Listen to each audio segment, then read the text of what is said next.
বিসমিল্লাহির রহমানির রহিম। শুরু হচ্ছে সপ্তদশ দর্স। সাউতুল হক দুবাই আয়োজিত সিরাতুন নবী সাল্লাল্লাহু আলাইহি সাল্লাম সম্পর্কিত ধারাবাহিক দ্বীনি আলোচনার মহতী দর্সসমূহের আজ সপ্তদশ দর্স। ইনশাআল্লাহ আজ আমরা শুনব উহুদ পরবর্তী যুদ্ধসমূহে বাহিনী প্রেরণ এবং খন্দক বা আহজাব যুদ্ধের প্রস্তুতি সম্পর্কিত আলোচনা। প্রিয় নবীজির জীবন ঘটনাবলী শ্রবণের মাধ্যমে আল্লাহ তাআলা আমাদেরকে দুনিয়া এবং আখিরাতের সফলতা প্রদান ও উত্তম কামিয়াবি লাভে ধন্য করুন, আমিন। শুরু হচ্ছে সপ্তদশ দর্স। আলহামদুলিল্লাহ নাহমাদুহু ওয়া নাস্তাঈনুহু ওয়া নুসাল্লিমু আলা রাসূলিহিল কারীম, আম্মা বা'দ। فقد قال الله تعالى في كلامه المجيد وفرقانه الحميد: أعوذ بالله من الشيطان الرجيم. بسم الله الرحمن الرحيم. إن الله وملائكته يصلون على النبي يا أيها الذين آمنوا صلوا عليه وسلموا تسليما. اللهم صل على محمد وعلى آل محمد كما صليت على إبراهيم وعلى آل إبراهيم إنك حميد مجيد.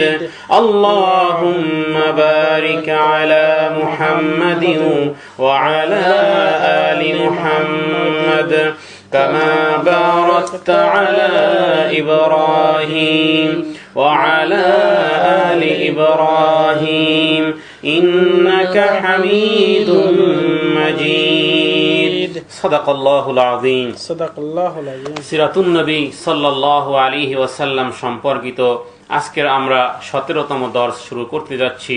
বিমাশিয়াতিল্লাহ বিইذنিল্লাহ ওয়া মা তাওফীকি ইল্লা বিল্লাহ আলাইহি তাওয়াক্কালতু ওয়া ইলাইহি উনীব। আমরা এর আগে আলোচনা করেছি উহুদের পূর্ববর্তী ঘটনাবলী। আজ আলোচনা করব উহুদের পরবর্তী ঘটনাবলী। আবু সুফিয়ান প্রত্যাবর্তনের পূর্বেই মক্কাবাসী বিজয় বার্তা পেয়ে আনন্দে আত্মহারা হয়ে পড়ে এবং আবু সুফিয়ান মক্কায় পৌঁছে প্রথমে কাবায় গিয়ে দেবতা হুবলের বন্দনা ও পরে শপথ মুক্তির আনন্দ নিয়ে গৃহে প্রত্যাবর্তন করে। বলুন নাউযুবিল্লাহ।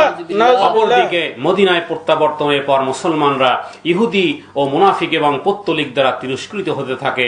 এমনকি মদিনার নিকটস্থ এলাকার গোত্রগুলো যারা অল্প কিছুদিন পূর্বেও মুসলমানদের শক্তির ভয়ে ভীত ছিল, এখন সুযোগ বুঝে আল্লাহ নবীর বিরুদ্ধাচরণ শুরু করে। সুতরাং আল্লাহ নবীকে বাধ্য হয়ে নগরীর ভিতরের এবং বাইরের পরিস্থিতি পুনরুদ্ধারের জন্য প্রয়োজনীয় ব্যবস্থা গ্রহণ করতে হয়। এর অনিবার্য ফলশ্রুতিতে তিনি শত্রুভাবাপন্ন বেদুইন গোত্রগুলোর বিরুদ্ধে কতিপয় অভিযান প্রেরণ করেন। এর মধ্যে 1 নম্বর অভিযান ছিল রাজির প্রান্তরে মুসলমানদের হত্যা সংক্রান্ত বিষয়। 3য় হিজরি জিলকদ মাস অথবা 4র্থ হিজরি সফর মাস। উহুদের মুসলমান ও কুরাইশদের বিবাদ পার্শ্ববর্তী গোত্রগুলোতেও ছড়িয়ে পড়ে। আল্লাহ নবী জুহাইনা ও খোজার বন্ধুত্ব লাভ করেন। উহুদের যুদ্ধে বনু কিনানা গোত্রের কেউ কেউ কুরাইশদের পক্ষে যোগ দিয়েছিল। যুদ্ধের 2 মাস পর মে মাসে 625 খ্রিস্টাব্দে মক্কার 2টি বিখ্যাত কবিলা আজর ও কারার কতিপয় শীর্ষস্থানীয় ব্যক্তি মুসলমানদেরকে হত্যা করার দুরভিসন্ধি করে মদিনা যায় এবং আল্লাহ নবীকে বলে যে তাদের কবিলার লোক ইসলাম গ্রহণে ইচ্ছুক। তাদেরকে ধর্ম এবং কোরআন শিক্ষা দেওয়ার জন্য কতিপয় সাহাবীকে তাদের সঙ্গে প্রেরণের জন্য আল্লাহ নবী মুহাম্মদুর রাসূলুল্লাহ সাল্লাল্লাহু আলাইহি ওয়াসাল্লামকে অনুরোধ করে। তাদের কথা বিশ্বাস করে আল্লাহ নবী হযরত আসিম ইবনে সাবিতের নেতৃত্বে 6 জনের মতান্তরে 10 জনের একটি দল তাদের সঙ্গে প্রেরণ করেন।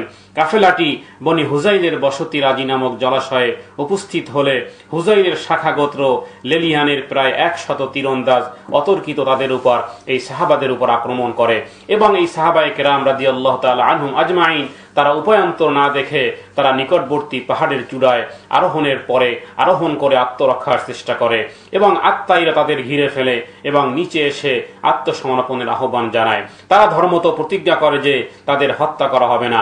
আসলে তাদের মতলব ছিল এই ক্ষুদ্র মুসলিম বাহিনীকে দলকে বন্দী করে কুরাইশদের কাছে বিক্রি করে দিবে এবং তাদের দলপতি আসেম তাদের এই পৌত্তলিকদের দুরভিসন্ধি বুঝতে পারলেন এবং তিনি শত্রুর সঙ্গে যুদ্ধ করে 2 জন সাথী সহ মৃত্যুবরণ করেন এবং 3 জন বন্দী হন। বন্দী 3 জনের মধ্যে ছিলেন হযরত আব্দুল্লাহ ইবনে তারিক রাদিয়াল্লাহু তাআলা আনহু এবং ছিলেন হযরত খুবাইব ইবনে আদি রাদিয়াল্লাহু তাআলা আনহু এবং ছিলেন হযরত যায়েদ ইবনে দাসিন রাদিয়াল্লাহু তাআলা আনহু। কাফেররা তাদের বন্দী করার জন্য উদ্যত হলে আব্দুল্লাহ ইবনে তারিক রাদিয়াল্লাহু তাআলা আনহু তিনি ক্ষিপ্র হস্তে একজনের তরবারি কেড়ে নিয়ে বলে ওঠেন যে আমি কাফেরদের কাছে আত্মসমর্পণ করব না। বলা বাহুল্য মুহূর্তের মধ্যেই তিনি শাহাদাত নসিব করেন এবং আউস গোত্রের খুবাইব ইবনে আদি রাদিয়াল্লাহু তাআলা আনহু এবং খাজরাজ গোত্রের হযরত যায়েদ ইবনে দাসিন্নাকে এই হুযাইলরা কুরাইশদের কাছে বিক্রি করে দেয়। বদরের যুদ্ধে হারিস ইবনে আমির ইবনে নওফল খুবাইবের এই হযরত খুবাইবের হাতেই নিহত হয়েছিল। তাই তারা খুবাইবকে হত্যা করে পিতৃ হত্যার প্রতিশোধ গ্রহণের উদ্দেশ্যে তাকে সেই হারিসের পুত্ররা খরিদ করে এবং একই উদ্দেশ্যে যায়েদ রাদিয়াল্লাহু তাআলা আনহুকে খরিদ করে উমাইয়া ইবনে খালফের পুত্র সাফওয়ান। পবিত্র মাস শেষ না হওয়া পর্যন্ত তাদেরকে মক্কায় বন্দী করে রাখা হয়। সফর মাসের চাঁদ দেখা গেলে তাদেরকে পবিত্র মক্কার এলাকার বাইরে তানঈম নামক স্থানে নিয়ে যায় হত্যা করার জন্য। বন্দী হওয়ার পর সর্বপ্রথম তাদের 2 জনের সাক্ষাৎ হয় এই তানঈম নামক স্থানে এবং এই উভয় পরস্পর সাহাবারা তারা একে অপরকে দেখে কোলাকুলি করেন এবং একে অন্যকে ধৈর্য ধারণের উপদেশ দান করেন। আচ্ছা, হযরত আসিম ইবনে সাবির রাদিয়াল্লাহু তাআলা আনহু যিনি উহুদের যুদ্ধে কুরাইশদের 2 জন পতাকাবাহী বাহককে হত্যা করেছিলেন এবং সেই নিহতের মা সুলফা সে শপথ করেছিল যে হত্যাকারীর মাথার খুলি দিয়ে পানপাত্র বানাবে। বলুন নাউযুবিল্লাহ। যে হত্যাকারী আত্মাইরা তা জানতো, তারা সেই মহিলার কাছে তার মস্তক বিক্রি করার মনস্থ করে, কিন্তু আল্লাহর কুদরতে সে চেষ্টা ব্যর্থ হয়। যাই হোক, অতঃপর একটু দূরে গিয়ে এই হযরত খুবাইব রাদিয়াল্লাহু তাআলা আনহুকে শুলি কাষ্ঠে বাঁধবার সময় তিনি 2 রাকাত নামাজ পড়ার অনুমতি চান। নামাজের পর তার হাত পা শুলি কাষ্ঠের সাথে দৃঢ়ভাবে বেঁধে তাকে ঝুলিয়ে দেওয়া হয় যাতে মক্কাবাসী তার হত্যার দৃশ্য উপভোগ করতে পারে। বলুন নাউযুবিল্লাহ। এই অসহায় অবস্থার মধ্যে হযরতে খুবাইব রাদিয়াল্লাহু তাআলা আনহু তিনি শত্রুদের অভিশাপ দেন এবং বলেন, হে প্রভু, তাদের সংখ্যা সমান করো এবং এক একটি করে কতল করো এবং একটিকেও অবশিষ্ট রেখো না। এই রোষধ্বনি কাফেরদের মধ্যে আতঙ্কের সৃষ্টি করে। আবু সুফিয়ান অভিশাপের কুপ্রভাব থেকে বাঁচবার জন্য মাটিতে লুটিয়ে পড়ে যাতে অভিশাপ তার উপর দিয়ে চলে যায়। হত্যার পূর্বে কাফেররা হযরতে খুবাইব রাদিয়াল্লাহু তাআলা আনহুকে বলল যে তুমি ইসলাম পরিত্যাগ করে পৈতৃক ধর্ম গ্রহণ করো, তোমাকে মুক্তি দেওয়া হবে। হযরতে খুবাইব রাদিয়াল্লাহু তাআলা আনহু এই পৌত্তলিকদের প্রস্তাব প্রত্যাখ্যান করে তিনি বললেন যে পৃথিবীর সবকিছু দিলেও তিনি তা করবেন না এবং তিনি যে কবিতার মাধ্যমে তার মনের ভাব প্রকাশ করেছিলেন বুখারী এবং মুসলিম শরীফের গ্রন্থের মধ্যে তার উল্লেখ পাওয়া যায় এবং যেই কবিতা তিনি আবৃত্তি করেছিলেন হযরতে খুবাইব রাদিয়াল্লাহু তাআলা আনহু, তার অর্থ ছিল এমন, তারা সমবেত আমার চারিপাশে, সকল গোত্র দিয়েছে যোগ এই সমারোহে, এই বদ্ধভূমিতে আমি নিঃসঙ্গ একলা, সকলের আক্রোশ আমাকে ঘিরে এসেছে, পুরো নারী এবং তাদের সন্তানেরা, তুরস্ক কাঠে আমি আবদ্ধ, আমি এক মহা তামাশা। তারা বলে ধর্ম ত্যাগ করো, মুক্তি পাবে, অন্যথায় সংহারিব পরাণ। কিন্তু মরণ তো এর চেয়ে অনেক সহজ, আমার 2 নয়নে অশ্রুধারা, কিন্তু নাই তাতে কাপুরুষতার কলঙ্ক। আলহামদুলিল্লাহ, দিয়েছ মোরে অসীম ধৈর্য, ছিন্ন ভিন্ন দেহের মাংস, জীবন প্রদীপ নিভু নিভু, ইসলামের তরে আত্মোৎসর্গ আমি ভাগ্যবান। এবং হযরতে খুবাইব বলেন, কি অবস্থা এলো মৃত্যু, তাতে কি বাজায় আসে, আমার অঙ্গ প্রত্যঙ্গ নিবেদিত আল্লাহর রাহে, হবে মোর প্রতিটি ছিন্ন দেহাংশে তার আশীর্বাদে। হযরতে খুবাইব রাদিয়াল্লাহু তাআলা আনহু তিনি আল্লাহর কাছে প্রার্থনা করেন, হে প্রভু, এমন কেউ নেই কি যে আমার সালাম আল্লাহর নবীর কাছে মদিনা মসজিদে নববীতে পৌঁছিয়ে দিবে এবং আপনি তার কাছে আমার সালাম পৌঁছে দিন। হযরতে খুবাইব রাদিয়াল্লাহু তাআলা আনহু আসমানের দিক তাকিয়ে আল্লাহর নবীর কাছে কাছে সালাম পৌঁছান এবং আল্লাহর নবী তখন মদিনায় মসজিদে নববীতে বসা ছিলেন। হঠাৎ আল্লাহর প্রিয় নবী মুহাম্মদুর রাসূলুল্লাহ সাল্লাল্লাহু আলাইহি ওয়াসাল্লামকে বলতে শোনা গেল, হাব্বাই ওয়া আলাইকা ইয়া সালাম ওয়া আলাইহিস সালাম ইয়া খুবাইব ওয়া আলাইহিস সালাম ইয়া খুবাইব ওয়া আলাইহিস সালাম ইয়া খুবাইব, হে খুবাইব তোমার সালাম জিবরাইল আমিন রূহুল কুদুস আমার কাছে পৌঁছিয়ে দিয়ে গেছে। আল্লাহু আকবার, আল্লাহু আকবার। যুদ্ধে নিহতদের অল্প বয়স্ক ছেলেরা হযরতে খুবাইবকে বর্ষা দিয়ে খচিয়ে খচিয়ে অনেকক্ষণ যন্ত্রণা দিয়ে মেরে ফেলে। বলুন নাউযুবিল্লাহ। নাউযুবিল্লাহ। হযরতে যায়েদ রাদিয়াল্লাহু তাআলা আনহুকে হত্যার দিন আনন্দ উপভোগের জন্য কুরাইশ সর্দাররা বদ্ধভূমিতে উপস্থিত হয়। তাদের মধ্যেই আবু সুফিয়ানও ছিল। 2 রাকাত নামাজ পড়ার পর হযরতে যায়েদকে জুব কাষ্টের সঙ্গে বাঁধা হলো। ঘাতক তলোয়ার হাতে শিরচ্ছেদের জন্য প্রস্তুত। তিনি নির্ভীক চিত্তে মৃত্যুর অপেক্ষায় আছেন। এমন সময় গম্ভীর স্বরে আবু সুফিয়ান বলল, যায়েদ, এখন যদি তোমার বিনিময়ে মুহাম্মদকে হত্যা করা হয় তুমি কি তা আশীর্বাদ বলে গ্রহণ করবে? হযরতে যায়েদ রাদিয়াল্লাহু তাআলা আনহু বজ্র কণ্ঠে উত্তর দিল, আল্লাহর শপথ, আল্লাহ নবীর মস্তক কর্তক তো দূরের কথা, তার উপর একটি কাটার আঁচড়ের বিনিময়েও আমার প্রাণ রক্ষা করতে চাই না। হযরতে যায়েদকে হত্যা করা হলো, যেখানে যোহরা গোত্রের মিত্র আসনাস ইবনে শারিক উপস্থিত ছিল। সে বলল যে কোন পিতাই নিজের পুত্রকে এতটা ভালোবাসে না যতটা মুহাম্মদুর রাসূলুল্লাহ সাল্লাল্লাহু আলাইহি ওয়াসাল্লামকে তার সাহাবায়ে কেরাম ভালোবাসেন। যে মহামানবের শিক্ষা সাহচর্যের ফলে হযরতে খুবাইব এবং যায়েদের মতন পুণ্যবান ব্যক্তির উদ্ভব হয়, তিনি কত মহান এবং কত মহিমাময়। এবং উক্ত হত্যাকাণ্ডকে রাজীব হত্যাকাণ্ড হিসেবে উল্লেখ করা হয়েছে, যেহেতু রাজি নামক জলাশয়ে উহা সংগঠিত হয়েছিল। অনুরূপভাবে অন্য আরেকটি অভিযান হয় 4th হিজরির 1 মুহররম মাসে। উহুদের প্রায় 2 মাস পর খবর আসে যে বনি আসাদ ইবনে খুজাইমা মদিনা আক্রমণের প্রস্তুতি নিতেছে। জাহাস এবং আসাদ গোত্রের কতিপয় লোক যারা পূর্বে মক্কায় ছিল ইসলাম গ্রহণ করেছিল, কিন্তু নজদের এই শক্তিশালী গোত্রের প্রধান অংশ কুরাইশদের ঘনিষ্ঠ মিত্র ছিল। কুরাইশদের উৎসাহে তারা মদিনা আক্রমণের পরিকল্পনা করে। তারা মনে করে যে উহুদের বিপর্যয়ের পর মুসলমানরা দুর্বল হয়ে পড়েছে এবং তাদের সহজেই ধ্বংস করা যাবে। সুতরাং তারা খুয়াইলিদের পুত্র তুলাইয়া এবং সালামার নেতৃত্বে একতাবদ্ধ হয়ে অভিযানের প্রস্তুতি গ্রহণ করে। উহুদের পরাজয় মুসলমানদের দুর্বল করেনি। বেদুইন গোত্রগুলোকে এই কথা বুঝিয়ে দেওয়ার জন্য তুলাইলার বিরুদ্ধে একটি অভিযান প্রেরিত করেন আল্লাহ নবী, এবং হযরত আবু সালামার নেতৃত্বে তার বাহিনীতে সৈন্য সংখ্যা ছিল 150 জন। সংক্ষিপ্ত যুদ্ধের পর সেই বেদুইনরা পালিয়ে যায়। মাত্র 3-4 জন ধরা পড়ে এবং 21 দিন পর মুসলমানরা বহু উট মেষ পালক ছাগল নিয়ে মদিনায় প্রত্যাবর্তন করে এবং কিছুদিন পরেই তুলাইলাও ইসলাম গ্রহণ করে এবং পরে ধর্ম ত্যাগ করে নিজেকে নবী বলে ঘোষণা করে। হযরত আবু বকরের খেলাফতকালে পুনরায় পরাজিত হয়ে সে ইসলাম গ্রহণ করে।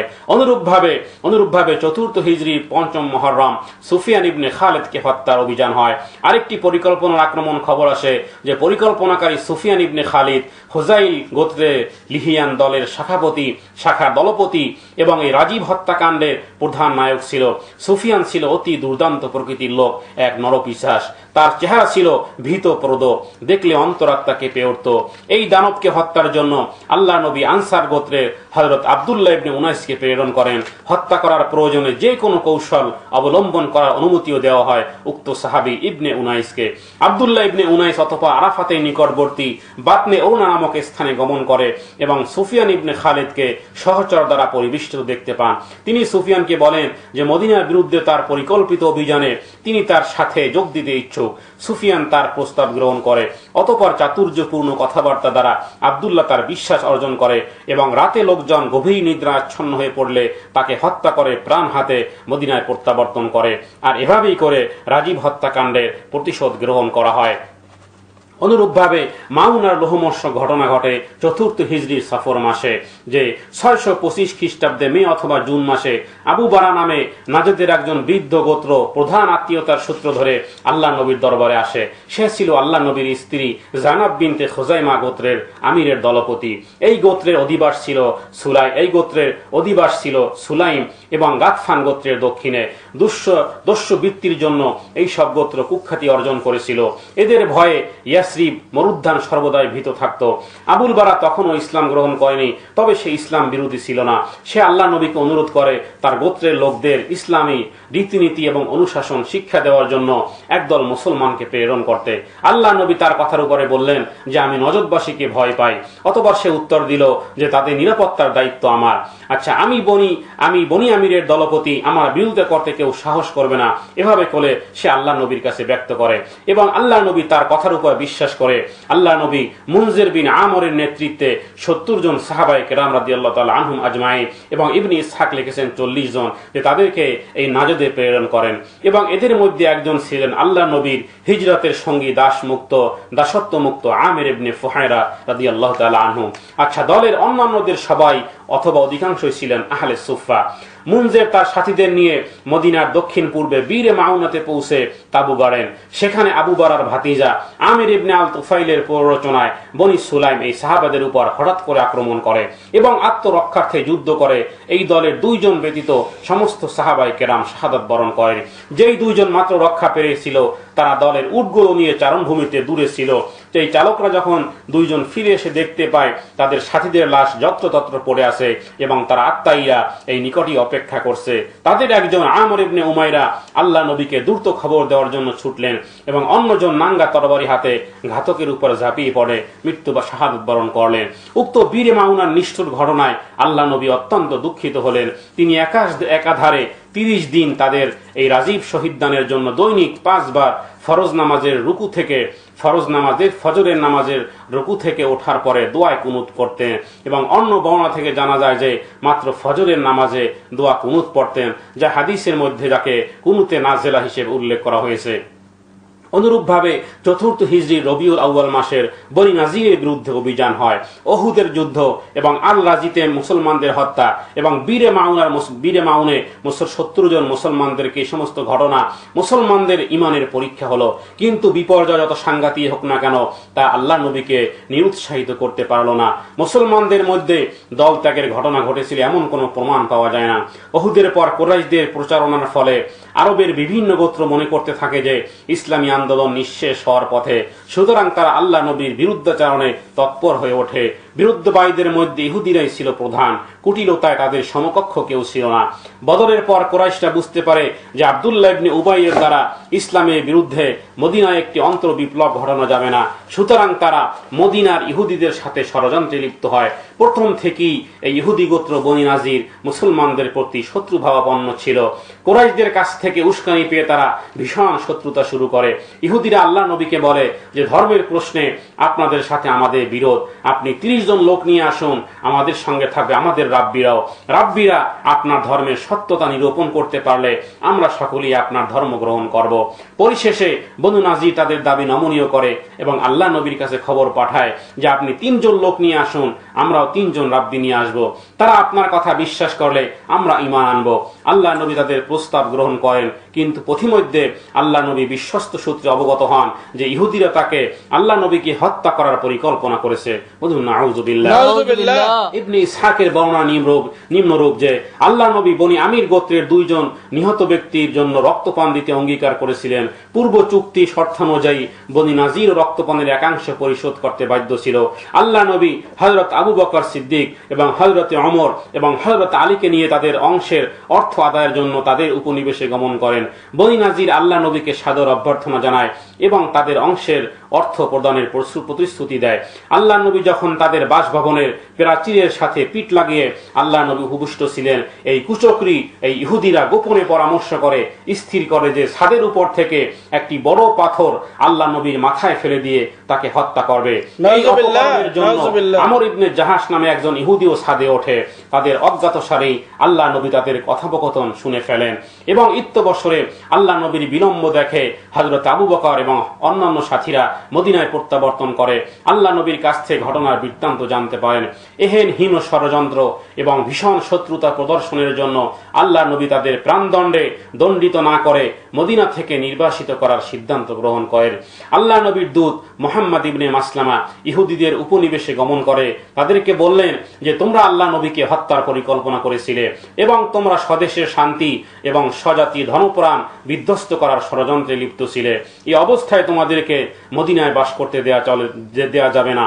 অতএব আল্লাহ নবীর আদেশে তোমরা 10 দিনের মধ্যে তোমরা মদিনা ছেড়ে চলে যাবে।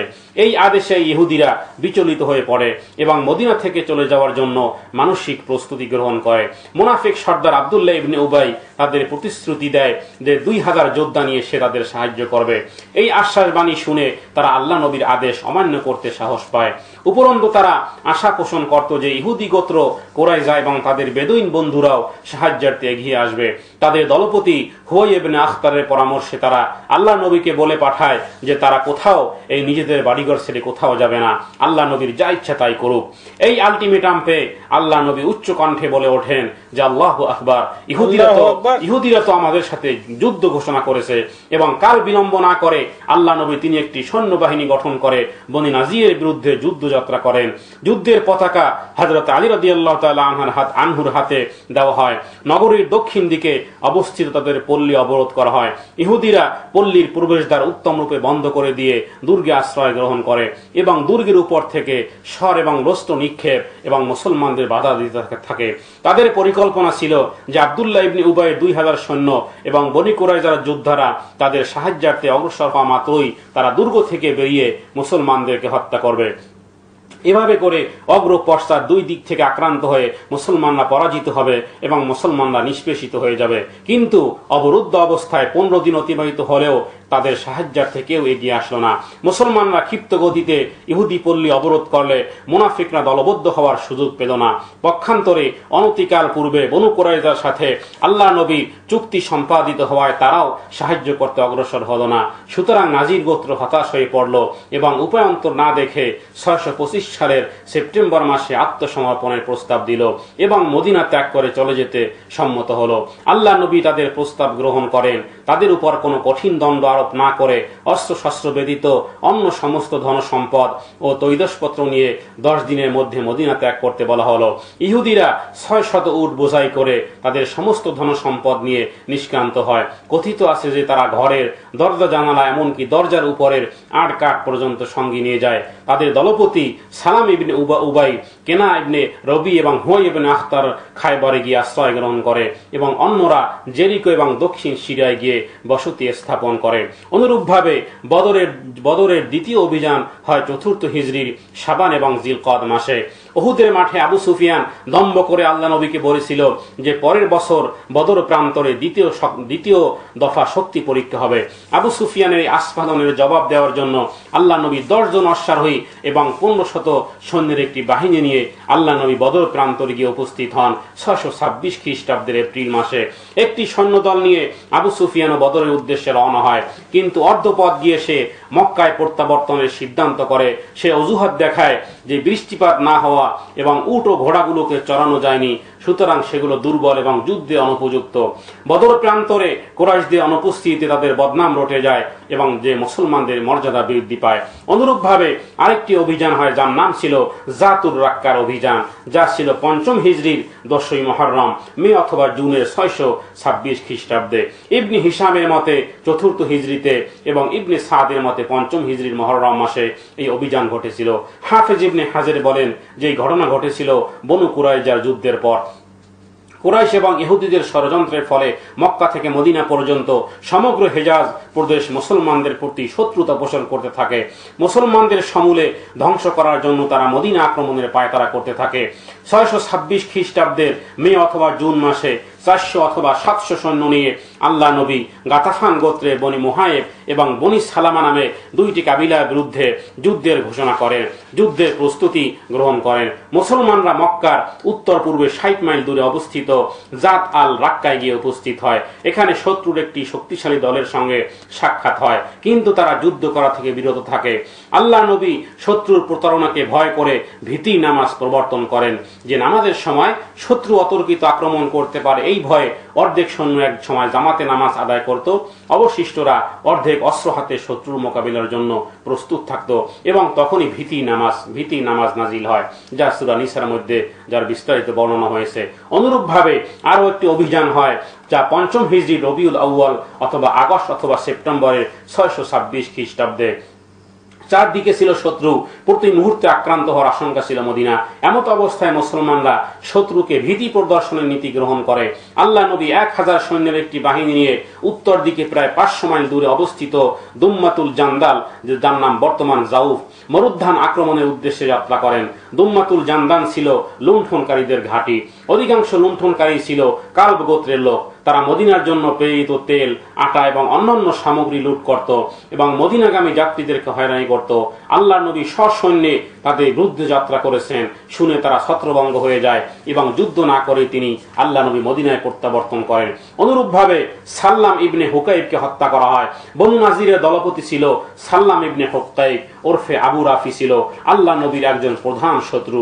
সে মুসলমানদের বিরুদ্ধে কুরাইশদের উত্তেজিত করতে থাকে এবং আরবের সকল গোত্রকে ঐক্যবদ্ধ করে একটি যুক্ত ফ্রন্ট গঠন করে মুসলমানদের ধ্বংস করার ষড়যন্ত্রে লিপ্ত হয়। তার শত্রুতা থেকে ইসলামকে রক্ষা করার জন্য তার বিরুদ্ধে চরম ব্যবস্থা গ্রহণের প্রয়োজন দেখা দেয়। সুতরাং আল্লাহ নবীর অনুমতি নিয়ে কয়েকজন মুসলমান তাকে গোপনে হত্যা করে। এভাবে করে ইসলাম বিরোধী শক্তি এবং এই মক্কার পৌত্তলিক সহ ইহুদি সর্দার হুয়াই ইবনে আখতাব মক্কাতে আবু সুফিয়ানের কাছে এসে বলে, দেখো, মুসলমানরা দিন দিন শক্তিতে বেড়ে উঠেছে, আমাদেরকে মদিনা থেকে বের করে দিয়েছে, বদরের যুদ্ধে তোমাদের ৭০ জন নেতাকে হত্যা করেছে, ইহুদিদের উহুদের যুদ্ধে তার প্রতিশোধ নিলেও তোমরা না পেয়েছো কোনো গনিমত, না পেয়েছো কাউকে গ্রেফতার করতে। নবী মুহাম্মদুর রাসূলুল্লাহ সাল্লাল্লাহু আলাইহি ওয়াসাল্লাম সহ আবু বকর, ওমর সব সুস্থ এবং জীবিত আছে। মদিনাও তোমরা পাওনি কোনো কবজা করতে। তাই আরব ভূখণ্ডের যত গোত্র কাবিলা আছে সমস্ত গোত্র প্রধানদের সাথে আমরা কথা বলে সবাই যৌথ জোট হয়ে মদিনার উপর আমরা আক্রমণ করব এবং তোমরা মক্কা থেকে বাহিনী নিয়ে বের হবা, আর আমি বনু সুলাইম এবং বনু গাতফান, যাদের একার ৪০০০ লড়াকু সহ খাইবর থেকে তোমাদের সাথে আমি মিলিত হব। আচ্ছা, এই প্রস্তাবে উভয়ে সম্মত হয়ে প্রত্যেক গোত্রের কাছে যায়। বনু খাজারা গোত্রের কাছে যায়। আহাবিস সহ মদিনার বিতাড়িত ইহুদি মুশরিক সহ ইসলাম বিরোধী শক্তি মহাজোট ১২টি গোত্র একত্রিত হয়ে মদিনাতে মুসলমানদের উপর হামলা করবে এমন একটি জোট তারা পাকাপোক্ত করে। এবং এই পৌত্তলিকদের যেই ষড়যন্ত্র এবং ইহুদিদের ষড়যন্ত্র এবং এই কুরাইশদের সৈন্যদল গঠন, যা ছিল আহজাব এবং খন্দকের যুদ্ধের প্রস্তুতি। আচ্ছা, উহুদের যুদ্ধে কুরাইশেও তাদের মিত্রদের সম্মিলিত শক্তি মুসলমানদের ধ্বংস করতে ব্যর্থ হয়। এবার মদিনা থেকে নির্বাসিত খায়বরে উপনিবেশ স্থাপনকারী বনি নাজির গোত্রের ইহুদিরাও তাদের হারানো ভূমি পুনরুদ্ধারের জন্য ইসলামের চিরশত্রু কুরাইশদের সাথে হাত মিলিয়ে আল্লাহ নবীর উপর চরম আঘাত হানার উদ্দেশ্যে একটা বিরাট সৈন্যবাহিনী গঠন করার পরিকল্পনা করে। হুয়াই ইবনে আখতাব এবং আরো কতিপয় ইহুদি নেতা গোপনে মক্কায় যায় এবং কুরাইশদের সাথে ষড়যন্ত্রে লিপ্ত হয়। সেই সময় মদিনা আক্রমণের জন্য কুরাইশদের প্রস্তুতি চলতেছিল।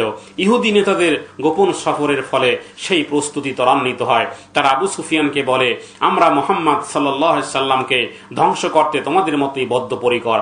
আবু সুফিয়ান উত্তর দিল, যারা তার বিরুদ্ধে আমাদের সাহায্য করবে তারা আমাদের কাছে সর্বাধিক প্রিয়। আচ্ছা, সুতরাং আবু সুফিয়ান এবং সাফওয়ান এবং অন্যান্য কুরাইশ নেতারা ইহুদিদের কাবা গৃহে নিয়ে যায় এবং সেখানে সকলে মিলে শপথ করে যে উদ্দেশ্য সফল না হওয়া পর্যন্ত তারা একতাবদ্ধ থাকবে। অতঃপর আবু সুফিয়ান ইহুদিদের জিজ্ঞেস করলো যে, তোমরা আহলে কিতাব, তোমরা বলো যে মুহাম্মাদের ধর্ম সত্য না আমাদের ধর্ম সত্য? এই ইহুদিরা তারা উত্তর দেয় যে তার ধর্মের চেয়ে, অর্থাৎ মুসলমানদের ধর্মের চেয়ে তোমাদের ধর্মই উত্তম। বলুন না, এবং তার তুলনায় তোমরা সত্যের অনেকটা নিকটবর্তী। এ সম্পর্কে কোরআনুল কারীম এই ইহুদিদের এই মিথ্যাচারের প্রতিবাদে কোরআনুল কারীম বলেছে, আলাম তারা ইলাল্লাযীনা উতু نصيبا من الكتاب يؤمنون بالجبت والطاغوت ويقولون للذين كفروا هؤلاء أهدى من الذين آمنوا سبيلا হে নবী আপনি কি তাদেরকে দেখেন নাই যাদেরকে আমি কিতাবের এক অংশ দিয়েছিলাম এবং যারা ছিল আহলে কিতাব এবং তাগুতে এবং জীবিতা এবং প্রতিমার নাম তাগুতে বিশ্বাস স্থাপন করে তাহারা কাফিরদের সম্বন্ধে বলে যে ইহাদের পথই হলো মুমিনদের অপেক্ষা প্রকৃষ্টতর এবং ইহারাই তাহারা যাহাদিওকে আল্লাহ তাআলা লানত করেছেন। আল্লাহ তাআলা ইহুদিদের এই কথার প্রতিবাদে আল্লাহ তাআলা বলেছেন উলাইকাল্লাযীনা লাআনাহুমুল্লাহ, এবং এই ইহুদিদের এই মিথ্যাচারিতার ফলে স্বয়ং রব্বুল আলামিন আল্লাহ তাআলা তাদের লানত করেছেন। লাআনাহুমুল্লাহ ওয়া মান ইয়ালআনিল্লাহু ফালান তাজিদা লাহু নাসীরা, আর আল্লাহ যাকে লানত করেন হে নবী তুমি কখনো তাদের কোনো সাহায্যকারী পাইবে না। মুহাম্মদ সাল্লাল্লাহু আলাইহি ওয়াসাল্লামের বিরুদ্ধে নাজদের সব গোত্রের আক্রোশ ছিল, তাদেরকে দলে ভেড়াবার জন্য এই ইহুদিরা তৎপর হয়। ইহুদি নেতা কানানা ইবনে রবি গাতফান গোত্রের দলভুক্ত করার জন্য অঙ্গীকার করে যে খায়বরে উৎপন্ন ফল শস্যের অর্ধেক তাদের দেওয়া হবে। গাতফান গোত্রের মিত্র বনি আসাদও ইসলাম বিরোধী জোটে যোগ দিতে সম্মত হয়। বনি সুলাইম আসে, বনি সাদ আসে, বনি মুররা আসে, বনি কাজরা গোত্রের সমর্থনে আদায় করে এবং এই হুয়াই ইবনে আখতারের প্ররোচনায় বনি কুরাইজাও এই সম্মিলিত এই ইসলাম বিরোধী যুক্ত ফ্রন্টে যোগদান করে। এইভাবে গঠিত হয় 10,000 সৈন্যের এক বিরাট বাহিনী। এই বাহিনী যা ছিল সম্পূর্ণ মুসলমানদের বিরুদ্ধে পত্তলিকদের বাহিনী, এবং এই বাহিনী গঠন ছিল নিম্নরূপ। আবু সুফিয়ানের নেতৃত্বে কোরাইশ ও তাদের মিত্রদের ছিল 4,000 সৈন্য। 2 নম্বর ওহাইনা বিন হেসনের নেতৃত্বে গাতফানের ছিল 2,000 সৈন্য। 3 নম্বর হারিস বিন আউফের নেতৃত্বে বনি মুররার ছিল 400 সৈন্য। 4 নম্বর সুফিয়ান বিন আবদ শামসের নেতৃত্বে বনু সুলাইমের ছিল 700 সৈন্য। বীরে মাউনা হত্যাকাণ্ডের পর এই গোত্রের একটি সংখ্যালঘু দল ইসলামের প্রতি অনুরক্ত হয়ে পড়ে এবং মদিনার বিরুদ্ধে যুদ্ধে যোগদান থেকে বিরত থাকে। বনি সুলাইমের দক্ষিণ দিকে প্রতিবেশী বনি আমিরও আল্লাহ নবীর প্রতি বিশ্বস্ত থাকে। 5 নম্বর হলো বনি আসাদ গোত্রের যোদ্ধাদের অধিনায়ক ছিল তোলাইলা ইবনে খাওয়ালিদ। অন্যান্য গোত্র কোরাইশদের সাথে যোগ দিয়েছিল। এই বিরাট সৈন্যবাহিনী বিভিন্ন দলের সমন্বয়ে গঠিত হয়েছিল বলে এই যুদ্ধের নাম গাজওয়ায়ে আহজাব বা বহুদলীয় যুদ্ধ, এবং আবু সুফিয়ান ছিল এই বাহিনীর সেনা প্রধান। পরিকল্পনা অনুযায়ী এই সৈন্যবাহিনী মক্কা থেকে যাত্রা করে। সম্ভবত এই সময় হযরত আব্বাসের নির্দেশে বনি খোজা গোত্রের কতিপয় উষ্ট্রারোহী দ্রুত মদিনায় গমন করে আল্লাহ নবীকে এই আসন্ন আক্রমণ সম্বন্ধে সতর্ক করে দেয় এবং সৈন্য সংখ্যার মোটামুটি একটা সঠিক বিবরণ দেয়। মদিনায় পৌঁছতে এই খবরবাহকদের 4 দিন সময় লেগেছিল। সুতরাং আল্লাহ নবী এই যুদ্ধের প্রস্তুতি নেওয়ার সময় পান মাত্র 1 বা 2 সপ্তাহ। ইহুদি এবং কুরাইশরা যে ষড়যন্ত্র পাকাচ্ছে এই খবর আল্লাহ নবীর অজানা ছিল না, কিন্তু এত দ্রুত একটা বড় বাহিনী সংগ্রহ সুসজ্জিত করে মদিনা আক্রমণে অগ্রসর হবে আল্লাহ নবী তা ভাবতেও পারেননি। এবং এই খবর আল্লাহর রাসূল সাল্লাল্লাহু আলাইহি ওয়াসাল্লাম যখন জানতে পারেন তখন সঙ্গে সঙ্গে আল্লাহ নবী সাহাবাদের সাথে পরামর্শে বসেন যে আমাদের এই মদিনার উপর আক্রমণ করার জন্য 10,000-এর এই পত্তলিক বাহিনী ইহুদি এবং এই মুশরিকরা মদিনার উপর আক্রমণের জন্য 10,000 সৈন্যবাহিনী আসার প্রস্তুতি গ্রহণ করতেছে। আল্লাহ নবী এই বিষয়ে সাহাবাদের সাথে পরামর্শ করেন। হযরত সালমান ফারসি রাদিয়াল্লাহু তাআলা আনহু তিনি আল্লাহ নবীকে পরামর্শ দেন যে আমাদের রোম দেশে যেই পক্ষ দুর্বল থাকে বা কম সংখ্যায় থাকে তারা আত্মরক্ষার্থে খন্দক অর্থাৎ গর্ত খনন করে প্রতিরোধ করে এবং এটা নিরাপদ। হুজুর সাল্লাল্লাহু আলাইহি ওয়াসাল্লাম হযরত সালমান ফারসি এই পরামর্শকে গ্রহণ করেন এবং তিনি নির্দেশ দেন যে গর্ত খননের। এই জন্য এই যুদ্ধকে বলা হয় খন্দকের যুদ্ধ, আর কোরআনে এর নামকরণ করা হয়েছে গজওয়ায়ে আহজাব। আহজাব অর্থ ছিল দলসমূহ, গোত্রসমূহ, এবং একটি সূরার নাম সূরাতুল আহজাব যার মধ্যে বিস্তারিত বর্ণনা সেই যুদ্ধের। আচ্ছা, মদিনার 2 দিকে হাররাত ছিল, কালো পাহাড় ছিল, শিমাল থেকে হামলার আশঙ্কা ছিল। সেদিকে বনু কুরাইজা যাদের সাথে মুসলমানদের মুআহাদা বা চুক্তি ছিল বিদায় তাদের দিক থেকে নিরাপদ মনে করে বাকি খোলা অংশে খন্দক বা বড় গর্ত খননের নির্দেশ দেওয়া হয় এবং 10 জন করে এক গ্রুপ এবং একজন আমির নিযুক্ত করে দেওয়া হয়। প্রত্যেক ব্যক্তির মাটি খনন করতে হবে 40 হাত করে, গভীর হবে এমন যেন নিচে নামলে কেহ সহজে উঠতে না পারে, এবং চওড়া হবে এমন যেন ঘোড়াও লাফিয়ে না আসতে পারে। এবং এই যুদ্ধের প্রস্তুতি গ্রহণ করেন আল্লাহ নবী, যার কারণে পরীক্ষা খনন কাজ শুরু হয়। খবর পাওয়ার সাথে সাথে আল্লাহ নবী তিনি মদিনার সকলকে সতর্ক করে দেন এবং সাহাবীদের সাহস দেন এবং বলেন যে আল্লাহর প্রতি বিশ্বাস এবং আদেশ মান্য করলে বিজয় সুনিশ্চিত। পরামর্শের জন্য সাহাবাদেরকেও ডাকা হলো এবং অনেকে অনেক রকম প্রস্তাব দিলেন। অবশেষে সালমান ফার্সি রাদিয়াল্লাহু তাআলা আনহু তার প্রস্তাব গ্রহণ করা হয়। এবং এই সালমান ফার্সি তিনি ছিলেন প্রসিদ্ধ সাহাবী। হযরত সালমান ফার্সি ছিলেন পারস্যের এক ভূমি মালিকের পুত্র ছিলেন। পূর্বে অগ্নি উপাসক ছিলেন, পরে খ্রিস্টান ধর্ম গ্রহণ করেন। আল্লাহ নবীর আবির্ভাবের কথা শুনে তিনি মদিনার উদ্দেশ্যে যাত্রা করেন এবং পথে তাকে দাস হিসেবে বিক্রি করা হয় এবং বনী কুরাইজার এক ইহুদি তাকে ক্রয় করে। আল্লাহ নবীর পরবর্তীতে আর্থিক সহায়তায় এই সালমান ফার্সি তিনি দাসত্ব মুক্ত হন এবং ইসলাম গ্রহণ করেন। এবং এই সালমান ফার্সি তিনি প্রস্তাব করেন যে মদিনার অরক্ষিত অংশে একটা পরীক্ষা খনন করে শত্রুকে বাধা দেওয়া সম্ভব। তিনি বলেন যে বিরাট সৈন্য দলের আক্রমণ থেকে আত্মরক্ষার জন্য পারস্যে এরূপ পরীক্ষা খননের রেওয়াজ প্রচলিত। অতঃপর সালমানের প্রস্তাবে গৃহীত হলো।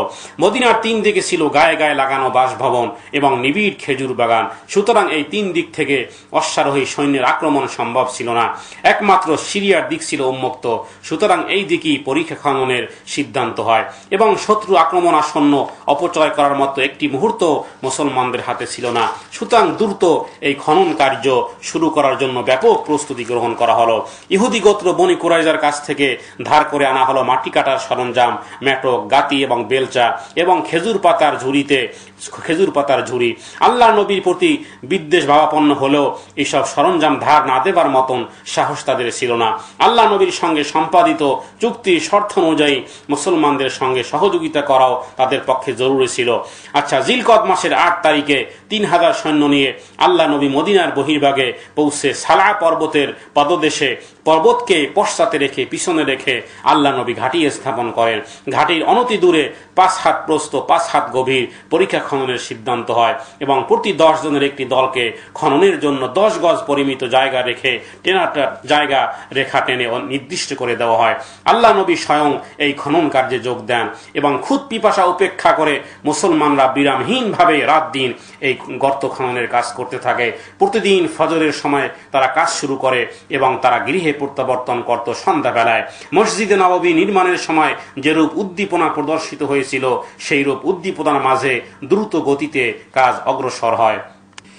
এমনই এক সময় আল্লাহর প্রিয় নবী মুহাম্মদুর রাসূলুল্লাহ সাল্লাল্লাহু আলাইহি ওয়াসাল্লাম সহ সাহাবায়ে কেরাম মাটি কাটতেছেন আর বহন করতেছেন এবং এই সময় হযরতে আব্দুল্লাহ ইবনে রাওয়াহা তিনি শের আবৃত্তি করতেছিলেন আর পড়তেছিলেন, হে প্রভু, তুমি যদি আমাদেরকে হেদায়েত না দিতে তাহলে তো আমরা নামাজও পড়তাম না। আল্লাহি লাহতাদাইনা ওয়ালা সাল্লাইনা ওয়ালা তাসাদ্দাকনা। হে প্রভু, তুমি আমাদেরকে হেদায়েত দিয়েছো, যার কারণে আমরা নামাজ পড়ি, যার কারণে আমরা সাদকা করি। তুমি যদি হেদায়েত না দিতে তাহলে তো নামাজও পড়তাম না, সাদকাও করতাম না। আল্লাহ নবী মুহাম্মদুর রাসূলুল্লাহ সাল্লাল্লাহু আলাইহি ওয়াসাল্লাম তিনি শুনে তিনিও সাহাবীদের সাথে পড়েন, আল্লাহুম্মা ফাআনজালাস সাকিনাতা আলাইনা। হে প্রভু, আমাদের উপর তোমার খাস রহমত অবতীর্ণ করো। আল্লাহু আকবার।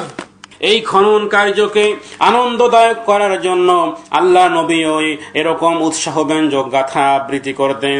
আবার কখনো কখনো মুহাজির এবং আনসারদের উচ্চ কণ্ঠে আশীর্বাদ করে আল্লাহ নবী গাইতেন, আল্লাহুম্মা লা আইশা ইল্লাল আইশাল আখিরা ফারহামিল আনসার ওয়াল মুহাজির। হে আল্লাহ, পরজীবনই শাশ্বত জীবন, আনসার এবং মুহাজিরদের কর দয়া। তদুত্তরে সাহাবীরাও গাইতেন, নাহনুল্লাযী বা'উ মুহাম্মাদান আলাল জিহাদে মা বাকিনা আবাদান।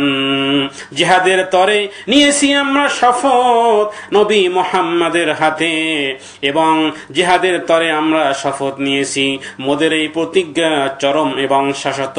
এই রূপে আল্লাহর প্রিয় নবী মুহাম্মদুর রাসূলুল্লাহ সাল্লাল্লাহু আলাইহি ওয়াসাল্লাম স্বীয় মর্যাদার কথা ভুলে গিয়ে আল্লাহ নবী এই সাহাবীদের সঙ্গে সাধারণ শ্রমিকের মতন পরীক্ষা খননে যোগ দিয়ে শ্রমের মর্যাদা এবং আদর্শ নেতৃত্বের উদাহরণ স্থাপন করেছেন। আল্লাহু আকবার। এভাবে করে একাধারে 14 দিন, কোন কোন বর্ণনায় আছে 7 দিন বা 20 দিন উল্লেখ আছে, যে অক্লান্ত পরিশ্রমের ফলে পরীক্ষা খনন কার্য সমাপ্ত হয় এবং এরই সঙ্গে শত্রু বাহিনীও এসে পড়ে 31 মার্চ 627 খ্রিস্টাব্দে। কুরাইশ বাহিনী আকিক উপত্যকা দিয়ে অগ্রসর হয়ে নগরীর দক্ষিণ পশ্চিমে পৌঁছে মাজতামিউল আসিয়ালে শিবির স্থাপন করে। বনি গাতফান ও নজদের অন্যান্য গোত্র পূর্ব দিকে দিয়ে উহুদে পৌঁছে জানাবে নাকামাতে শিবির স্থাপন করে। সকল দিক দিয়ে মদিনা নগরী অবরুদ্ধ হয়ে যায়। আল্লাহ নবী তার আয়কার ঘাটিতেই সালা পর্বত পিছনে রেখে সৈন্য সমাবেশ করেন। মুসলিম বাহিনীর সংখ্যা ছিল 3000 এবং এতে 15 বৎসরের বালকও অন্তর্ভুক্ত ছিল।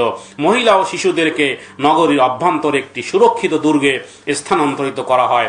বাইরে বসবাসকারীদের প্রতিরক্ষা লাইনের ভেতরে সরিয়ে আনা হলো। পরীক্ষা অতিক্রমে শত্রুকে বাধা দেওয়ার জন্য এই পরীক্ষার সকল গুরুত্বপূর্ণ অংশে তীরন্দাজ মোতায়েন হলো এবং আল্লাহ নবী স্বয়ং এক অংশের দায়িত্ব গ্রহণ করলেন। এভাবে করে বনু কুরাইজার বসতি ছিল মদিনার দক্ষিণ দিকের একটি পৃথক এলাকায়। উহুদ যুদ্ধের সময় এই গোত্র মুসলমানদের সাথে বিশ্বাসঘাতকতা করেছিল, কিন্তু একটি নূতন সন্ধির বিনিময়ে আল্লাহ নবী তাদেরকে ক্ষমা করেন। এই সন্ধি দ্বারা অঙ্গীকার করে যে তারা মুসলমানদের বিরোধিতা করবে না এবং তাদের শত্রুকেও সাহায্য করবে না। কিন্তু হুয়াই ইবনে আখতাবের আশ্বাস বাক্যে ভুলে তারা চুক্তি ভঙ্গ করে এবং পৌত্তলিক বাহিনীর সঙ্গে হাত মিলায়। বনি কুরাইজার বিশ্বাসঘাতকতার বিষয়টি গোপন থাকে না। সর্বপ্রথম হযরত ওমর শুনতে পেয়ে আল্লাহ নবীকে বলেন এবং স্বভাবতই তিনি দুশ্চিন্তাগ্রস্ত হয়ে পড়েন। সঠিক খবর সংগ্রহের জন্য হযরত জুবাইরকে প্রেরণ করা হয়। হযরত জুবাইর রাদিয়াল্লাহু তাআলা আনহু এসে এই ইহুদিদের বিশ্বাসঘাতকতার রিপোর্ট দিলে আল্লাহ নবী আউস প্রধান সাদ ইবনে মুআজ এবং খাজরাজ গোত্রের সাদ ইবনে ওবাদাকে এই কুরাইশদের কাছে পুনরায় প্রেরণ করেন। কিন্তু ইহুদিরা তাদের সঙ্গে এই দুইজন সাহাবীদের সঙ্গে দুর্ব্যবহার করে এবং তুচ্ছ তাচ্ছিল্য করে বলে যে আল্লাহর রাসূলকে, তার সঙ্গে আমাদের কোনো চুক্তি নেই। নাউযুবিল্লাহি মিন যালিক। এবং দুইজনই সাদই আল্লাহ নবীর খেদমতে হাজির হয়ে ইঙ্গিতে তাদের বিশ্বাসঘাতকতার খবর প্রদান করেন। সুতরাং আল্লাহ নবীকে সতর্কতা অবলম্বন করতে হয়। তিনি পরীক্ষার পাহারার নিযুক্ত সৈন্যদের মধ্য থেকে 200 সৈন্যকে সালমা ইবনে আসলামের নেতৃত্বে নগরীর অভ্যন্তরে পাঠিয়ে দেন কুরাইজার সম্ভাব্য আক্রমণ ও প্রতিরোধ ও শান্তি শৃঙ্খলা রক্ষা করতে। পুনরায় আল্লাহ নবীর কাছে খবর আসে যে হুয়াইয়ের পরামর্শক্রমে কুরাইশরা এবং গাতফান গোত্রের 2000 সৈন্য বনু কুরাইজার দুর্গে যাবে এবং সেখান থেকে মদিনার কেন্দ্রস্থল আক্রমণ করে দুর্গে আশ্রয় গ্রহণকারী মুসলমান নারী এবং বালক বালিকাদের ধরে নিয়ে যাবে। বিভিন্ন কারণে এই পরিকল্পনা বাস্তবায়িত হয়নি, কিন্তু এই পরিকল্পনার কথা শোনা মাত্রই আল্লাহ নবী জায়েদের নেতৃত্বে 300 অশ্বারোহী সহ মদিনা অভ্যন্তরে পাঠিয়ে দেন নিয়মিত টহল দেওয়ার জন্য। তাদের উপর নির্দেশ ছিল তারা যেন বারবার আল্লাহু আকবার আল্লাহু আকবার ধ্বনি দিয়ে নগরী প্রদক্ষিণ করে, যাতে শত্রু মনে করে যে নগরীর অভ্যন্তরে একটি সৈন্যদল মোতায়েন আছে। মুসলিম বাহিনীতে মুনাফিকদের সংখ্যাও কম ছিল না। তারা বিরাট সৈন্য বাহিনী দেখে যুদ্ধের প্রতি উৎসাহ হারিয়ে ফেলে এবং নিজেদের মধ্যে বলাবলি করতে থাকে যে এই যুদ্ধের ফলে তাদের জীবন, তাদের পরিবার, সন্তান সন্ততি আজকের মহা বিপদের সম্মুখীন। তারা আল্লাহ নবীকে গিয়ে বলে যে তাদের ঘর অরক্ষিত, সুতরাং তারা শহরে চলে যাওয়ার অনুমতি চায়। ইহুদিদের বিশ্বাসঘাতকতার খবর গোপন রাখা হলেও হাবভাব দেখে তাদের মনোভাব অনুমান করা মুসলমানদের পক্ষে কঠিন ছিল না। সর্বোপরি ছিল মুসলমান শিবিরে খাদ্যের অভাব। অবরোধের ফলে খাদ্য আমদানি বন্ধ ছিল। এছাড়া ছিল অনিদ্রা, শীতের প্রকোপ এবং দুশ্চিন্তা। সুতরাং মুসলমানদের অনেকেই ভীত সন্ত্রস্ত হয়ে পড়ে। গর্ত খননের মধ্যে মাটির নিচে এক বিশাল পাথর পড়ে, যা সকল সাহাবারা মিলেও ভাঙতে পারেনি। বাধ্য হয়ে আল্লাহ নবীকে খবর দিলে আল্লাহ নবী আসলেন এবং বললেন, আইনা সাখরা, কোথায় সেই পাথরটি? অতঃপর আল্লাহ নবী আল্লাহু আকবার বলে প্রচন্ড ভাবে সেই পাথরে আঘাত করে। পাথর ফেটে এক নূর বের হয় এবং এমন এক আলো বের হয় যাতে চতুর্দিকে আলোকিত হয়ে যায়। এবং আল্লাহ নবী নিজ হাতে দ্বিতীয়বারও আঘাত করে এবং তেমনই একটি নূর বা আলো বের হয়। এবং তৃতীয়বারও আল্লাহ নবীর আঘাত করে সে পাথরটিকে চূর্ণ বিচূর্ণ করে দেন এবং তখনও একটি আলো বের হয়। এবং আল্লাহ নবী বলেন, প্রথম আঘাতে আমাকে সুসংবাদ দেওয়া হয়েছে যে রোম বা পারস্য বিজয় হওয়ার, এবং দ্বিতীয় আঘাতে সুসংবাদ দেওয়া হয়েছে মাদায়েনে ফার্স বিজয়ে, এবং তৃতীয় আঘাতে সুসংবাদ দেওয়া হয়েছে ইয়েমেনের সানআ বিজয়ে। সাদাকা রাসূলুল্লাহ সাল্লাল্লাহু আলাইহি ওয়াসাল্লাম। এবং হাদিসের মধ্যে এসেছে যে আবু দাউদ শরীফে হাদিসে এসেছে কিয়ামতের আগে পানিতে যুদ্ধ হবে এবং বাইতুল আবিয়াদ বিজয় হবে, অর্থাৎ হোয়াইট হাউস বিজয় হবে। যাই হোক, মদিনার এই খন্দক খননে এক সাহাবী এসে বলেন, ইয়া রাসূলুল্লাহ সাল্লাল্লাহু আলাইহি ওয়াসাল্লাম, ক্ষুধার কষ্ট সহ্য না করতে পেরে আমি পেটে পাথর বেঁধে ফেলেছি। আল্লাহর নবী বললেন, সাহাবী দেখো, আমার পেটে তাকিয়ে দেখো, তুমি তো একটা পাথর বেঁধেছো, আমি নবী দুইটা পাথর আমার পেটে আমি বেঁধেছি। এবং ওই একই কারণে অন্য এক সাহাবী জাবের ইবনে আব্দুল্লাহ রাদিয়াল্লাহু তাআলা আনহু এই অবস্থা আল্লাহ নবীর পেটে পাথর দেখে তিনি দৌড়ে গিয়ে বাড়িতে এসে বিবিকে বলেন, বিবি রে, ঘরে কি তোমার ঘরে কোনো খাদ্য আছে? স্ত্রী বলল, অল্প কিছু গম আছে, ইয়াকফিরা বিউন আও খামিসুন, অর্থাৎ 4 জন অথবা 5 জনের জন্য যথেষ্ট হবে। হযরত জাবের রাদিয়াল্লাহু তাআলা আনহু এসে আল্লাহ নবীর কানে কানে এই সংবাদ বললেন যে, হুজুর, আপনি 4-5 জনের জন্য খানা আমার ঘরে আছে। আল্লাহ নবী হযরত জাবেরের এই সংবাদ শুনে আল্লাহ নবী এলান করে দিলেন যে, ইয়া মাশারাল আনসারি ওয়াল মুহাজিরুন হালুম্মা ইলা বাইতি জাবের, যে হে আনসার এবং মুহাজির, জাবেরের বাড়িতে তোমাদের সকলের দাওয়াত। হযরত জাবের এসে স্ত্রীকে বলতেছে যে আল্লাহ নবী তো এভাবে করে সবাইকে দাওয়াত দিয়েছে। স্ত্রী বলল যে, হে স্বামী, হাল আখবারতা রাসূলিল্লাহি আমলা, তুমি কি আল্লাহ নবীকে বলেছো যে 4 জন অথবা 5 জনের জন্য যথেষ্ট হবে খানা? অথবা সাহাবী বলল যে, হ্যাঁ, আমি জানিয়েছি। এবার দেখুন, স্ত্রী বলল যে, স্বামী, তুমি কোনো চিন্তা করিও না, তিনি বুঝবেন, তিনি জানবেন। এবং মাহদুদে তাআমকে কাসরাতে তাআম, অর্থাৎ সংক্ষিপ্ত খানাকে বেশি করে দেওয়া, যা আল্লাহ নবীর মুআজিজা ছিল। এবং হুজুর সাল্লাল্লাহু আলাইহি ওয়াসাল্লাম অতঃপর এভাবে করে সমস্ত সাহাবাদেরকে দাওয়াত দেওয়ার পরে আল্লাহ নবী হযরত জাবেরের বাড়িতে আসেন। আল্লাহ নবী নিজ হাতে খামিরা কেটে দিচ্ছিলেন এবং এর সাথে তরকারি করে 10 জন করে এসে আল্লাহ নবীর হাত থেকে রুটি আর গোশত এনে গোশত খেয়ে তারা পরিতৃপ্ত হয়েছিল এবং এভাবে করে খেয়ে যাচ্ছিলেন। এবং অন্য 10 জন পুনরায় করে আসা, এভাবে করে সমস্ত সাহাবায়ে কেরাম, আনসার এবং মুহাজির, সমস্ত সাহাবায়ে কেরাম এভাবে করে খাওয়ার পরও সর্বশ্রেষ্ঠটুকু আল্লাহর নবী খান। এভাবে করে আল্লাহর নবীর হাতে মুআজিজা হয়। অনুরূপভাবে আরো একদিন বিবি হামরা বিনতে রাওয়াহা তার স্বামীর জন্য সামান্য কিছু খেজুর পাঠিয়েছিল। সাহাবী একা কেমনে খাবে?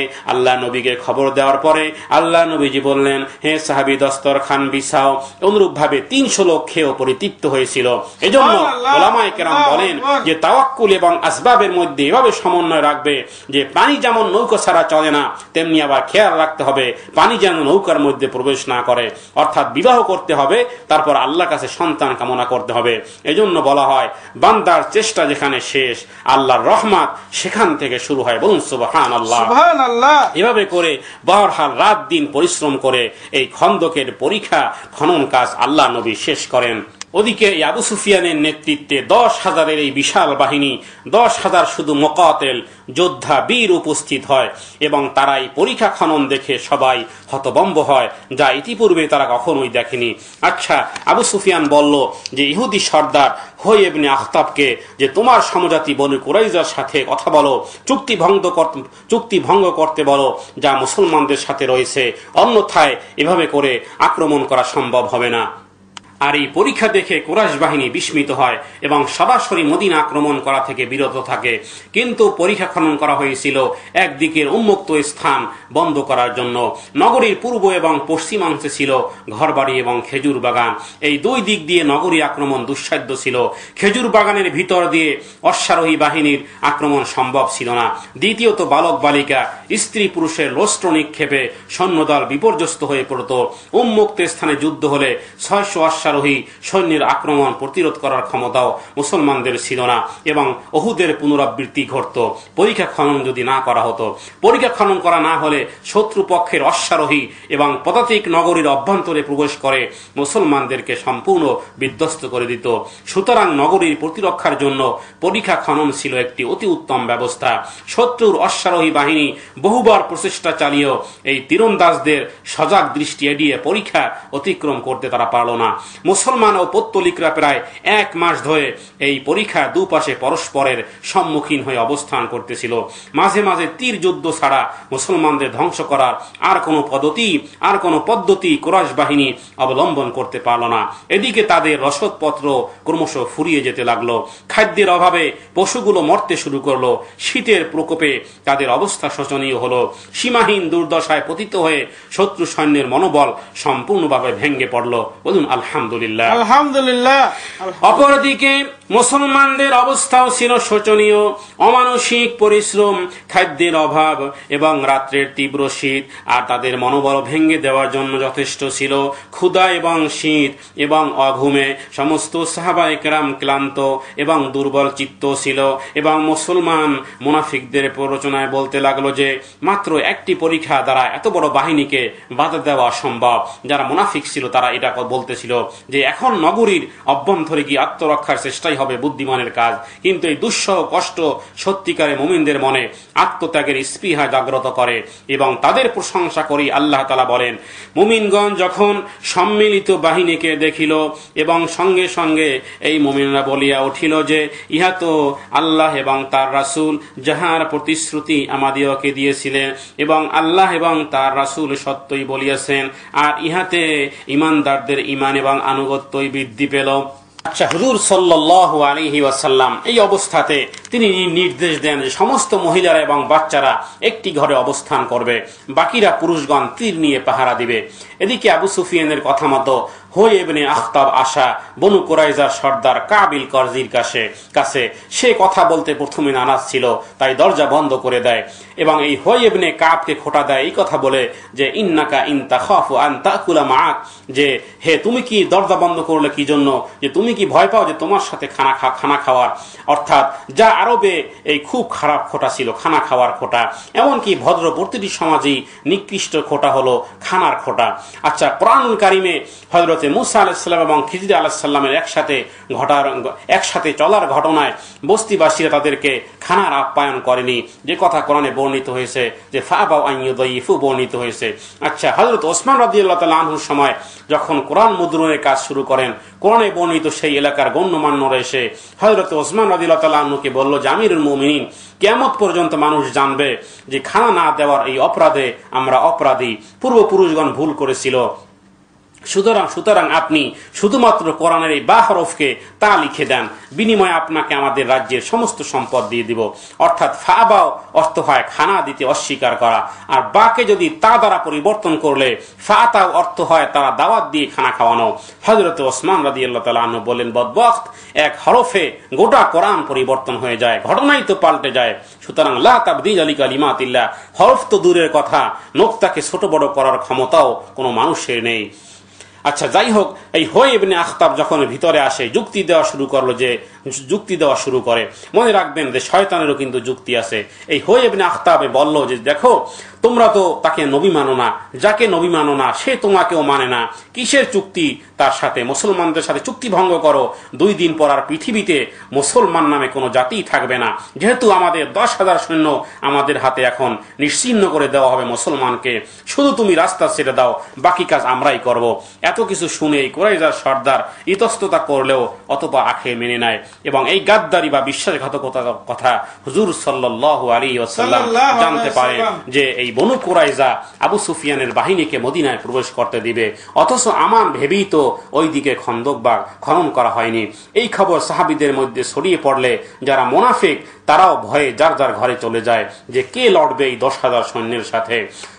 সকালবেলা হুজুর সাল্লাল্লাহু আলাইহি ওয়াসাল্লাম দেখলেন রাত্রে যারা অনেক ছিল আর সকালে তারা মাত্র সামান্যই আছে। আবার একদিকে মুসলমান সৈন্যের সংখ্যাও মাত্র অল্প, অন্যদিকে কাফের মুশরিক ইহুদি মহাজোটের সৈন্য 10,000।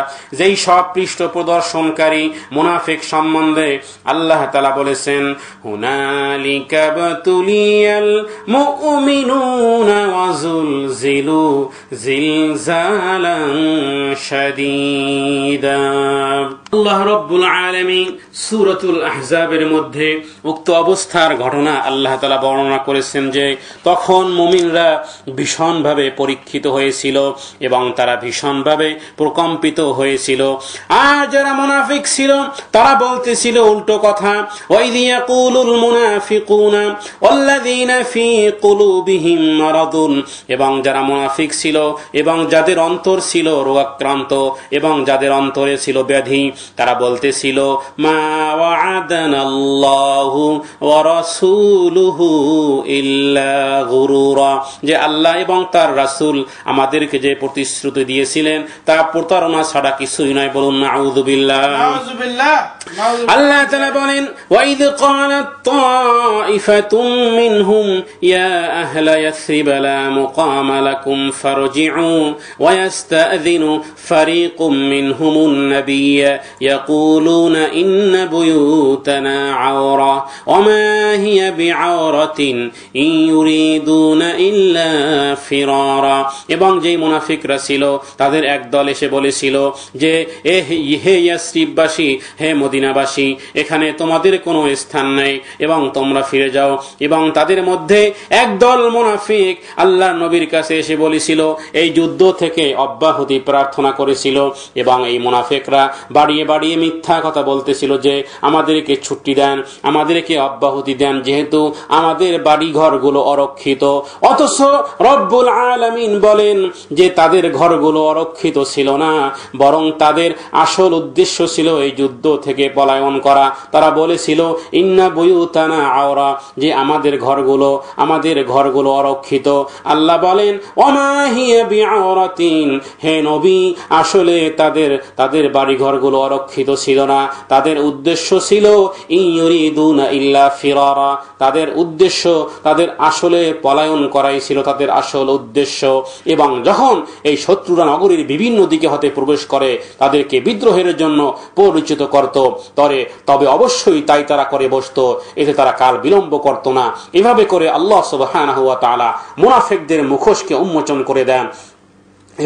এবং বলেন আল্লাহ তাআলা যে অথচ তার পূর্বেই আল্লাহর সাথে তারা অঙ্গীকার করেছিল যে তারা পৃষ্ঠ প্রদর্শন করবে না। আল্লাহর সঙ্গে কৃত অঙ্গীকার সম্বন্ধে অবশ্যই জিজ্ঞাসাবাদ করা হবে। আল্লাহ সুবহানাহু ওয়া তাআলা বলেন, তোমরা যারা মরণের ভয়ে এই যুদ্ধ থেকে অব্যাহতি চাইতেছো, শুনে রাখো, কুল্লাই ইয়ানফাকুমুল ফিরারু ইন ফারারতুম মিনাল মাউতি আউল কতলি ওয়া ইযা লা তুমাত্তাউনা ইল্লা কলিলা। হে মুনাফিকরা, যারা তোমরা যতই পলায়ন করো না কেন তোমাদের কোনো লাভ হবে না যদি তোমরা মৃত্যু অথবা হত্যার ভয়ে পলায়ন করো, এবং সেই ক্ষেত্রে তোমাদেরকে সামান্যই ভোগ করতে দেওয়া হবে। এবং আল্লাহ বলেন, বলো কে তোমাদের আল্লাহ থেকে রক্ষা করবেন যদি তিনি তোমাদের অমঙ্গলের ইচ্ছা করেন, অথবা তিনি যদি তোমাদের প্রতি অনুগ্রহের ইচ্ছা করেন, তবে কে তোমাদের ক্ষতি করবে?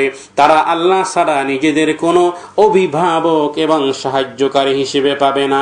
ওয়ালা ইয়াজিদুনা লাহুম মিন দুনিল্লাহি ওয়ালিয়্যান ওয়ালা নাসীরা। আল্লাহ তাআলা এভাবে করে পরিষ্কার করে সূরাতুল আহজাবের 11 নম্বর থেকে 19 নম্বর আয়াত পর্যন্ত এভাবে করে মুনাফিকদের চরিত্রের কথা প্রকাশ করে দিয়েছেন যে আল্লাহ তাআলা অবশ্যই জানেন যে তোমাদের মধ্যে কারা তোমাদেরকে যুদ্ধে অংশগ্রহণে বাধা দেয় এবং তাদের ভ্রাতৃবর্গকে বলে যে আমাদের সঙ্গে এসো, আসলে তারা কমই যুদ্ধে অংশ নেয়। এভাবে করে আল্লাহ সুবহানাহু ওয়া তাআলা এবং সঠিক মুমিনদেরকে তাদের ঈমানি শক্তি বৃদ্ধি হয়েছে, আর মুনাফিকরা যারা তারা এই যুদ্ধ থেকে পলায়ন করতে চেয়েছে আল্লাহ সুবহানাহু ওয়া তাআলা এই মুনাফিকদের জন্য শাস্তির কথা উল্লেখ করেছেন কোরআনুল কারীমের মধ্যে। এই জন্য কাফেরদের চেয়েও সবচেয়ে বেশি ক্ষতি করেছে মুসলমানরা। আর তাই তো এই মুনাফিকদের জন্য শাস্তি হলো জাহান্নামের তলদেশ, ইন্নাল মুনাফিকিনা ফিদ দারকিল আসফালি মিনান নার। সুতরাং আমরা এই খন্দকের যুদ্ধের আহজাব বা খন্দকের যুদ্ধের বাকি আলোচনা পরের দর্শে আলোচনা করার চেষ্টা করব। বিমাশিয়াতিল্লাহ বিইذনিল্লাহ ওমা তাওফীকি ইল্লা বিল্লাহ সুবহানাকা লা ইলমা لنا إلا ما علمتنا إنك أنت السميع العليم وآخر دعوانا أن الحمد لله رب العالمين উম্মতের কান্ডারি তুমি নবীজি দয়ার, তুমি সারা ত্রিভুবনে কে আছে আমার। উম্মতের কান্ডারি তুমি নবীজি দয়ার, তুমি সারা ত্রিভুবনে কে আছে আমার। তুমি সারা ত্রিভুবনে কে আছে আমার। আমি মৃত্যু লাশ হইলে কেহ নাহি নিবে কোলে। আমি মৃত্যু লাশ হইলে কেহ নাহি নিবে কোলে। কবরেতে রাখবে কা, কবরেতে রাখবে কা মিল্লাতে তোমার। তুমি সারা ত্রিভুবনে কে আছে আমার। তুমি সারা ত্রিভুবনে কে আছে আমার। উম্মতের কান্ডারি তুমি, উম্মতের কান্ডারি তুমি নবীজি দয়ার। তুমি সারা ত্রিভুবনে কে আছে আমার। তুমি সারা ত্রিভুবনে কে আছে আমার। তোমার প্রেমে এত জ্বালা অন্তর আমার হইল কালা। তোমার প্রেমে এমন জ্বালা অন্তর আমার হইল কালা। বুক চিড়িয়া দেখাইতাম, বুক চিড়িয়া দেখাইতাম পাইলে একবার। তুমি সারা ত্রিভুবনে কে আছে আমার। তুমি সারা ত্রিভুবনে কে আছে আমার। উম্মতের কান্ডারি তুমি, উম্মতের কান্ডারি তুমি নবীজি দয়ার। তুমি সারা ত্রিভুবনে কে আছে আমার। তুমি সারা ত্রিভুবনে কে আছে আমার। দেওয়ানা যে সেই জানে কেমনে প্রেম বুকে আঘাত হানে। দেওয়ানা যে সেই জানে কেমনে প্রেম বুকে আঘাত হানে। পাগল বলে তুলে নিও, পাগল বলে তুলে নিও কোলেতে তোমার। তুমি সারা ত্রিভুবনে কে আছে আমার। তুমি সারা ত্রিভুবনে কে আছে আমার। উম্মতের কান্ডারি তুমি, উম্মতের কান্ডারি তুমি নবীজি দয়ার। তুমি সারা ত্রিভুবনে কে আছে আমার। তুমি সারা ত্রিভুবনে কে আছে আমার। অজ্ঞ আমি দিশাহারা, তুমি চোখের মনি নয়নের তারা। অজ্ঞ আমি দিশাহারা, তুমি চোখের মনি নয়